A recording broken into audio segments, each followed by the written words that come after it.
My today's topic is boring power. तो आज की वीडियो में इस चैप्टर के वो क्वेश्चंस कवर करने वाली हूँ जो कि अक्सर एग्जाम में पूछे जाते हैं।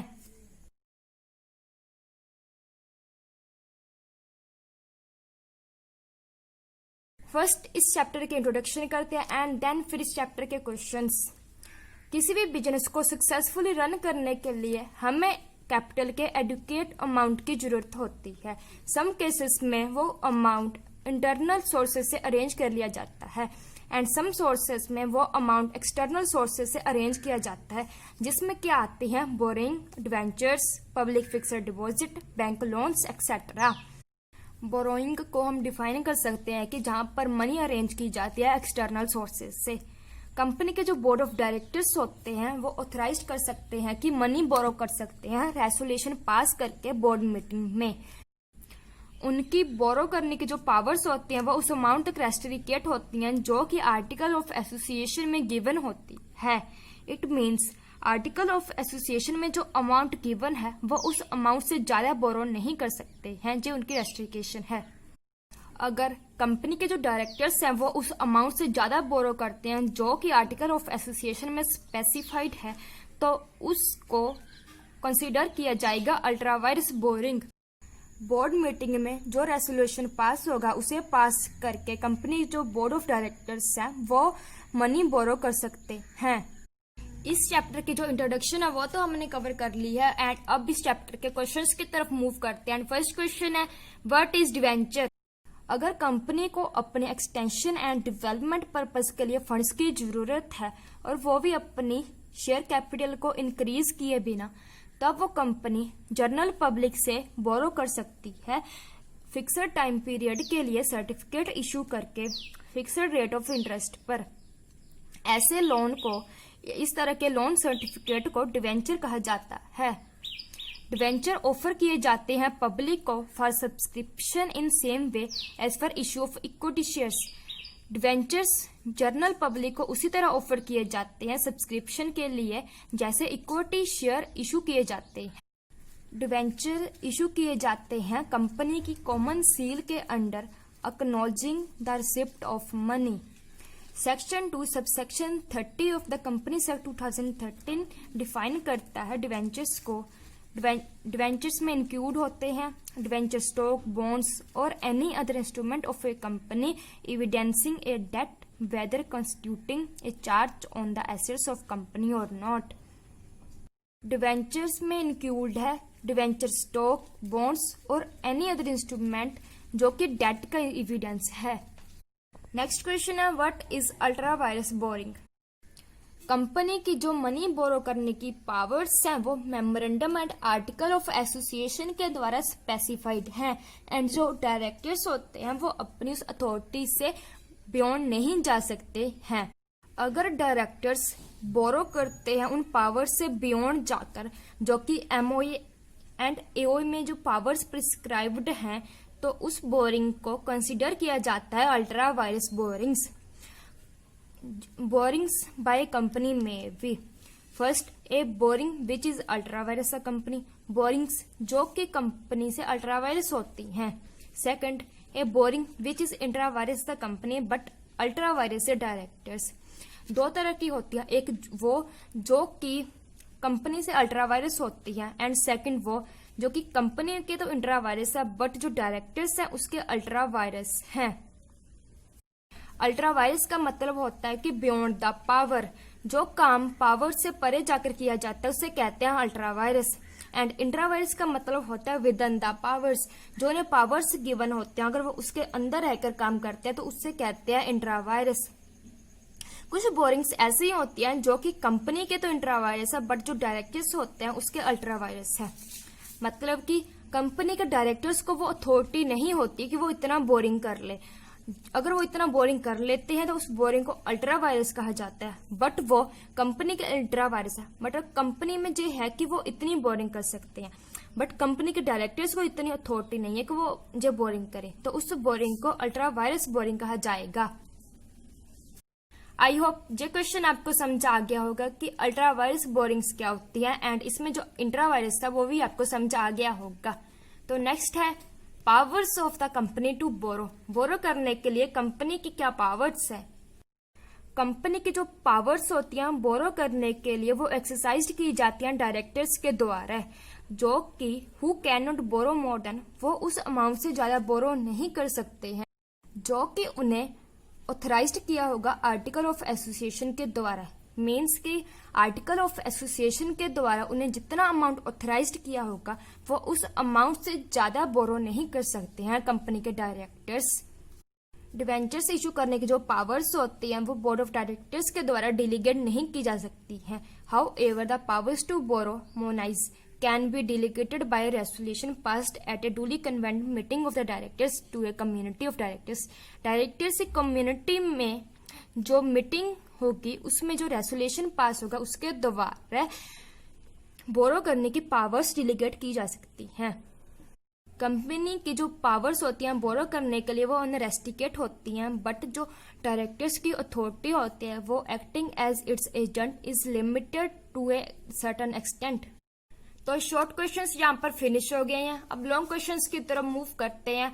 फर्स्ट क्वेश्चन है यहाँ पर, the companies act has prescribed limitations on the powers of the board in regard to borrowing. Discuss the limitations and position of lenders in case of such ultra vires borrowings. Restriction on powers of board की powers पर restrictions limitations as per provisions of section 180 of the companies act provide करता है कि rules regarding the restriction on powers to borrow by the board of directors. Board of directors के द्वारा बोरो की powers पर restrictions के regarding हमें rule provide करता है।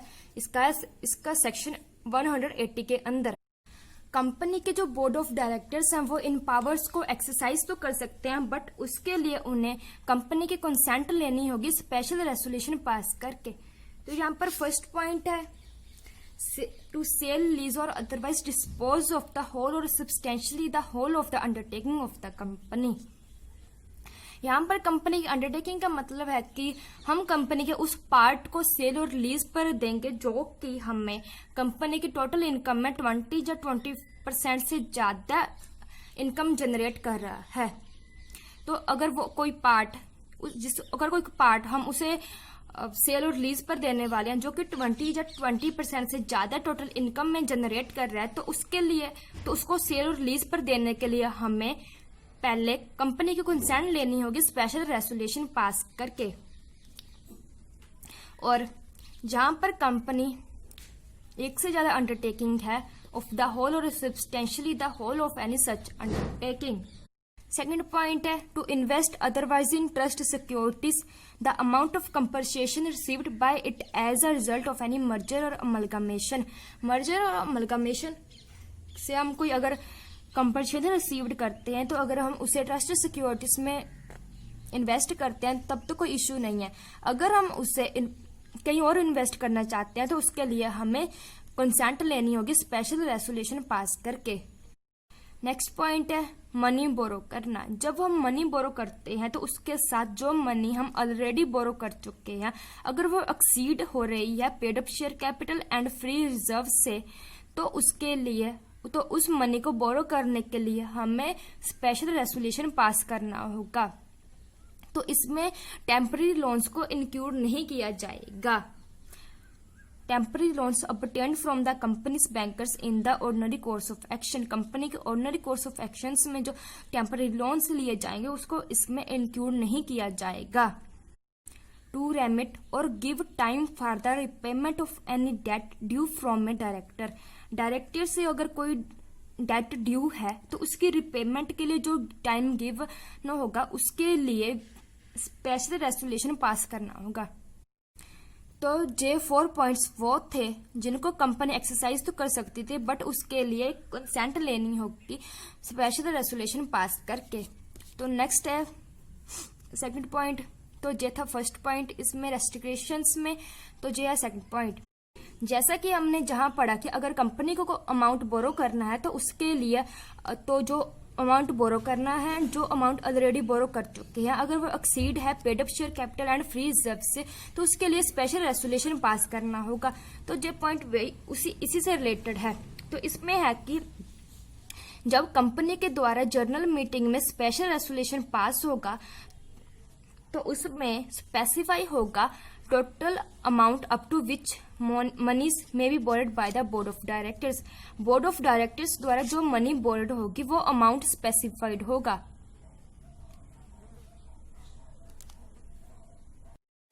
तो यहाँ पर नेक्स्ट पॉइंट है the title of a buyer or other person who buy or take on lease any property invest or undertaking as is referred to in that clause in good faith. तो इसमें है कि buyer का जो title है या other person जो buyer करते हैं या फिर टेक लीज पर लेते हैं प्रॉपर्टी को या इन्वेस्ट करते हैं जो कि इस क्लोज में है, तो अगर वो गुड फेथ से करते हैं तो उसे बायर का टाइटल इफेक्टिव नहीं होगा। अगर वो ये कहते हैं कि उन्होंने जो वो सब गुड फेथ से किया होगा एंड अगर कुछ फॉल्ट आया भी है तो उनकी विदाउट उनकी नॉलेज है तो बायर का टाइटल इफेक्टिव नहीं होगा। और द सेल और lease of any property of the company where the ordinary business of the company consist of such selling और लीजिंग। तो यहाँ पर कंपनी का जो ऑर्डिनरी बिजनेस है वो यही सेल और लीज का है। नेक्स्ट पॉइंट है any special resolution passed by the company के द्वारा जो स्पेशल रेजोल्यूशन पास्ड होगा consenting to the transaction as is refer to in clause a or subsection 1 may stipulate such conditions as may be specified in such a resolution, including conditions regarding the use, disposal, or investment of the sale proceeds which may result from the transaction. No debt incurred by the company in excess of the limit imposed by the clause C of subsection 1 shall be valid or effectually unless the lender prove that he advanced the loan in good faith and without knowledge that the limit imposed by that clause has been exceeded. Clause C subsection 1 में जो limit impose की गई है company उससे access date incurred नहीं कर सकती है. अगर कंपनी उसे लिमिट से एक्सेस इनकर्ड करती है डेट तो वो तभी वैलिड होगा अगर वो लैंडर जो प्रूव करता है कि जो लोन एडवांस में दिया था वो उसने गुड फेथ से दिया था एंड विदाउट नॉलेज दिया था कि वो आर्टिक कंपनी के क्लोज में जो लिमिट है वो उस लिमिट इम्पोज है वो उस लिमिट को एक्सीड कर चुके हैं. बोर्ड की जो पावर्स है उसकी रेस्ट्रिक्शंस को तो हमने डिस्कस कर लिया है. अब हम डिस्कस करेंगे कि अल्ट्रावायरस बोरिंग में लैंडर की क्या पोजीशन होगी. तो इसमें हमने अल्ट्रावायरस बोरिंग को तो हम रीड कर चुके हैं. तो वह अब हम रीड करते हैं consequences of borrowing ultra vires the company. उस बोरिंग की क्या कॉन्सिक्वेंसेज होगी जो कि अल्ट्रावायरस हैं. Consequences of borrowing ultra vires the company. जब कंपनी को बोरोइंग पावर्स नहीं होती, जब कंपनी के मेमोरेंडम ऑफ एसोसिएशन में बोरिंग पावर्स की लिमिट होती है, तब अगर कंपनी उस केस में उस लिमिट से ज्यादा बोरोइंग करती है तो उस बोरिंग को अल्ट्रावायरस द कंपनी बोरिंग कहा जाता है. तो इस केस में जो कॉन्ट्रैक्ट होगा वो वॉइड एब इनिशियो होगा. वॉइड एब इनिशियो का मतलब है कि वो कॉन्ट्रैक्ट स्टार्टिंग से ही बिगिनिंग से ही वॉइड होता है. And the lender cannot be sway the company from the returns for the return of the loan. जो कंपनी जो लेंडर होगा वो कंपनी पर sway नहीं कर सकता है लोन के रिटर्न के लिए क्योंकि वो कॉन्ट्रैक्ट ही void है. The lender will also be under an obligation to return back and the securities if company ultra vires loan को रेटिफाई नहीं कर सकती है जनरल मीटिंग में रेजोल्यूशन पास करके. तो इस केस में एक लेंडर के पास क्या रिमाइटीज होंगी. एक है injunction, identification and tracing, recovery of damages, subrogation. तो अब इन पॉइंट्स की एक्सप्लेनेशन. फर्स्ट पॉइंट है injunction. If a lender intervenes before the money has been spent. अगर जो लेंडर है वो मनी स्पेंड करने से पहले कोई इंटरवेंसेस करता है, he has a right to follow his money. तो उसको राइट है कि वो अपनी मनी को फॉलो करे and to obtain an injunction restraining the company from parting with it. Second point है सब्रोगेशन. तो इस पॉइंट में है कि अगर जो मनी बोर्ड की गई है अगर वो मनी अल्ट्रावायरस है एंड उस मनी को यूज किया जाता है कंपनी के जो डेट्स हैं उनको पे ऑफ करने के लिए यूज किया जा रहा है कंपनी को। वो कंपनी के जो जायज डाटा अगर उनको पे ऑफ करने के लिए उस अल्ट्रावायरस जो बोरिंग की थी उसको यूज किया जा रहा है, तो जो लैंडर को जो हक है कि उसने जो लोन था उसको ट्रीट किया जाए intra vires to the extent to which the money was applied. यहाँ पर जो मनी अप्लाई की गई है वो उस मनी को इंट्रावायरस ट्रीट किया जाए, क्योंकि वो मनी कंपनी के जो लीगली डेट है, कंपनी के जो जायज डेट है उनको पे ऑफ करने के लिए उस मनी का यूज किया गया है। वो तब उस केस में जो लैंडर है वो कंपनी पर शुए कर सकता है by virtue of principle of subrogation. Subrogation के प्रिंसिपल के थ्रू वो कंपनी पर शुए कर सकता है, क्योंकि वो मनी कंपनी के जो जायज डेट है उनको पे ऑफ करने के लिए यूज की गई। Here subrogation is allowed for a simple reason. यहाँ पर सब्रोगेशन एक सिंपल रीजन की वजह से अलाउड की जाती है, because when a company which borrow to pay off existing debt, जब कंपनी बोरो करती है अपने एग्जिस्टिंग डेट्स को पे ऑफ करने के लिए, does not thereby increase its general indebtedness because there is merely replacement of one debt, क्योंकि यहाँ पर रिप्लेसमेंट होती है एक डेट की दूसरे डेट से सेम अमाउंट के। आई होप मैं आपको अच्छे से क्लियर कर पा रही होंगी इन पॉइंट्स को। अगर कोई डाउट है तो कमेंट बॉक्स है आपके लिए कमेंट करने के लिए। तो नेक्स्ट पॉइंट है आइडेंटिफिकेशन एंड ट्रेसिंग। अगर कंपनी जो मनी लेंड की है वो ट्रेस की जाती है कंपनी के हैंड्स में ओरिजिनल फॉर्म में, if it has been employed, अगर एम्प्लॉयड हो for the purchase of property which is still capable of identification, तो जो अल्ट्रावायरस होंगे वो ultra vires lender can obtain a tracing order and may claim that assets और money. तो वो जो अल्ट्रावायरस लैंडर होगा वो ऑब्टेन कर सकता है ट्रेसिंग ऑर्डर एंड क्लेम कर सकता है एसेट्स और अपनी मनी को। बट यहाँ पर जो लैंडर की मनी एंड कंपनी होगी वो मिक्सड अप होगी एंड ये दोनों एक दूसरे से अलग नहीं होंगे, तो वहां पर जो लैंडर होगा वो क्लेम कर सकता है एसेट्स का डिस्ट्रीब्यूशन शेयर होल्डर के साथ कंपनी की वाइंडिंग अप के इवेंट पर। जो लैंडर है वो होल्ड कर सकता है कि वो डायरेक्टर से वो पर्सनली लायबल होंगे उस कंट्रैक्ट के लिए जो कि ultra vires loan of the company का है।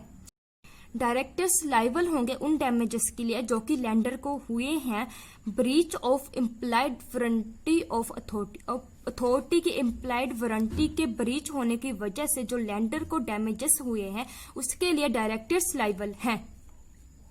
तो नेक्स्ट पॉइंट वो कहते हैं कि बट अगर जो फैक्ट है कि कंपनी को जो पावर्स नहीं है कि वो बोरो कर सकती है, तो उस केस में part upon reference to the company से रजिस्टर्ड डॉक्यूमेंट्स, जो कंपनी के रजिस्टर्ड डॉक्यूमेंट्स होते हैं वो है मेमोरेंडम एंड आर्टिकल्स, तो इस केस में जो कंपनी है वो लायबल नहीं होगी, तो जो लैंडर क्लेम नहीं कर सकता है उस डैमेजेस के लिए डायरेक्टर से, बिकॉज क्योंकि वहां पर जे माना जाता है, क्योंकि अपॉन दिस ग्राउंड, इस ग्राउंड पर हम देखा जाए तो इस ग्राउंड पर हम देखें कि जहां पर जो लैंडर क्लेम नहीं कर सकता डैमेजेस डायरेक्टर से, तो वहां पर जे मान लिया जाता है कि उससे, क्योंकि मेमोरेंडम एंड आर्टिकल्स एक पब्लिक डॉक्यूमेंट्स है, तो हम जो मानते हैं कि उसे इन पब्लिक डॉक्यूमेंट्स की नॉलेज है। हमने जो डॉक्ट्रिन ऑफ कंस्ट्रक्टिव नोटिस में पढ़ा है उसमें हमने जो पढ़ा है कि हम जो अज्यूम कर लेते हैं कि हम जो प्रिज्यूम कर लेते हैं memorandum and article of association एक पब्लिक डॉक्यूमेंट है एंड जो आउटसाइडर कंपनी के साथ डील करता है उसको इनकी नॉलेज है। तो यहाँ पर इस आंसर की हेडिंग होती है।